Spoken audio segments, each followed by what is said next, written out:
Today's topic is, does wearing a weighted vest help you lose weight?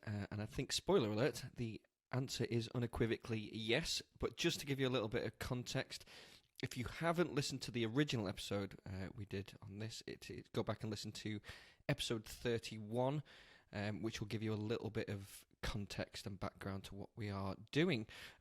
So yeah, James, how are you getting on with the weighted vest? How are you feeling? It's mental. It's absolutely mental. If I'm being honest, it's the easiest weight loss phase and cut I've ever done in my entire life. I think hands down. I can't emphasize this enough. It's ridiculous. I've lost 4 kilos in 4 weeks. I think that just puts things in perspective. I'm training. I'm eating. I have no lull in energy. I'm thinking clearly for work. It's been incredible. And there's so many little bits that have happened along this, and I think maybe we should recap the stuff and the protocols we're following to the T, so you guys all know about it. But it's phenomenal. People are noticing it. Even you and Andrew are saying, "Oh my God, your face is getting slimmer," or you can see it on the screen as we're speaking to him. Yeah, absolutely. So this is based on the original work done, or experiment, I guess, done by Eric Lee Salazar, a bodybuilder. So just go into Google and take a look. You'll find it. As you say, it's probably the easiest weight loss. And let's point out that this is very rapid weight loss, and it's not something we would normally recommend. This is advanced stuff. Usually sensible, sustainable weight loss is 1 to 2 pounds per week. James has lost 4 kilos in a month, so that's a lot. But as you say, compare it to how because obviously you've been tracking your calories, and we've been doing weight loss on and off for, a couple of years? Has it been now? You've been tracking your just tracking everything? So yeah, how does it compare? Because as you said, when you've been doing dieting, it's not, we always say it's not easy, it's hard to do, and you get to a point when you're in a deficit where you're like, oh my God, I've had enough now. But you're making us break our own protocols, because you're now in week 4 of a deficit, and I'm like, no, refeed. Yeah, I know. That's what it's like, because normally, yeah. So let's just recap quickly what the exact steps I'm doing at the moment. So the first thing was we knew what my maintenance calories were, which was 2,525 calories approximately.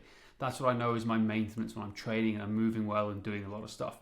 Based on my size, I'm 5'9". It's 173 centimeters for those in Europe to give you perspective. So that's my size and that's my weight. And I started off at 74 kilos. That was the exact starting weight here. So 2,500 calories, and we took a deficit down to 2,024. I think it was, Josh, that the calculator came up. I think, give or take that ballpark. So it's a standard. It's a standard deficit that we want to do. So normal protocols are we'll be in a deficit for 2 to 3 weeks, have a 1 week refeed, and come back to it following the Matador approach, because that's how we like to do things over here. So we just have this longer term play as opposed to short term fix, because we want to help people. They don't help people so they don't have that rebound effect afterwards when it comes to weight loss. That's why we do it.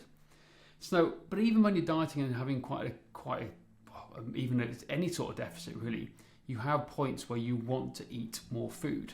You just naturally want to have a bit of a binge, or you go, oh, I've had enough of this, I'm just going to do whatever. Or you have a lull in energy and it forces you to want to try and eat, or something along those lines. But I haven't experienced that. So we've gone into a deficit of 2,000 calories. Now at the same time, I'm having 1 day a week fasting. So on a Monday like today, for example, I'm completely fasting except for a drink and some coffee. That's pretty much it. So I'm having 1 day a week fasting on a Monday. I'm staying the rest of the week in 2,000 calories per day. So I'm averaging out roughly just below that 2,000 calories mark. But I'm also overeating on some of the other days to make up for that 1 day deficit, or 1 day fast. And then I'm training as normal on top of it. And then with my training, I'm training as normal, but I'm also having a walk at least 30 minutes a day with my weight vest on and wearing the weight vest every single day. And it's crazy. I'm not getting the same hunger pangs. I'm not craving food.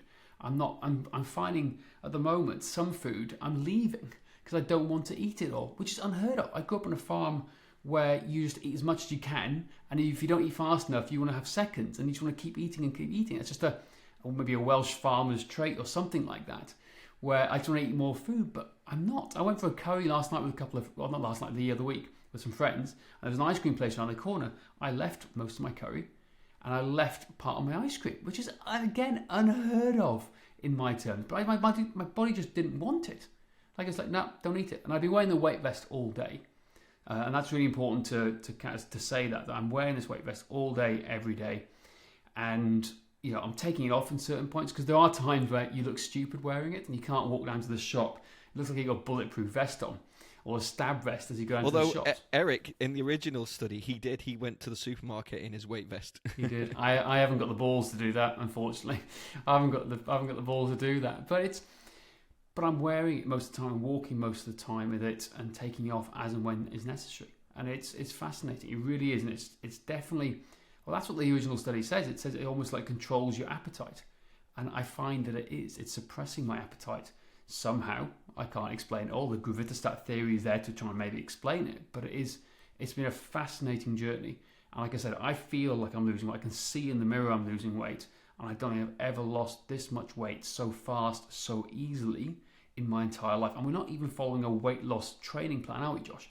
We're following just a normal fitness athletic plan. Well, yeah, because we're prepping for your over 40s Cricket World Cup in February. Is that right? February, yeah. So we're not usually if we were doing, wanting rapid weight loss, we'd be following a really hard training program as well, and doing heavy lifting, lactate, anaerobic training, all sorts of stuff. So when you do that kind of training and combine that with a deficit, you definitely get those energy lulls, and it's, as you say, it's hard work, but you're not experiencing any of that. You're following a performance program,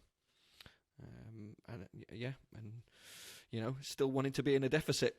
No lulls in energy. Yes, like I said to you, when I uploaded my workout yesterday, I did my run up the hill, which is at my parents' place, which is my benchmark test run.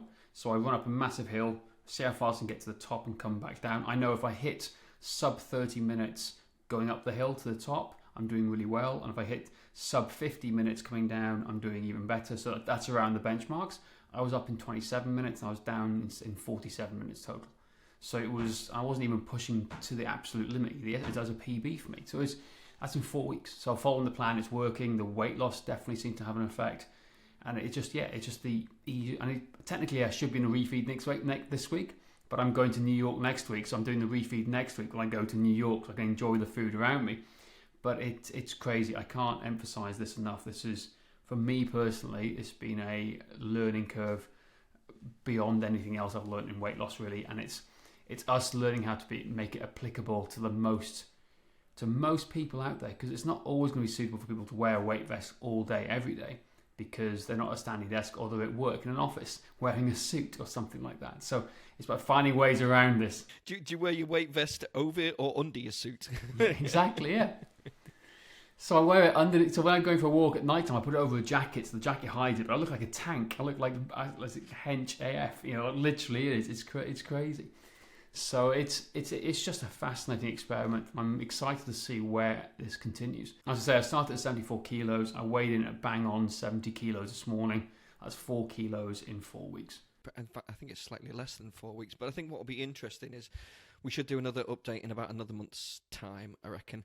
And then, as you say, when we get to the end of this experiment, just before you go to the World Cup, it's like what we learnt from this, what can we take from this to apply to general population, obviously, because there are, there's only going to be so much times that people will be able to wear a weight vest, etc., etc. So it'll be like, what do we learn from this process? But it's going incredibly well so far. Mm-hmm.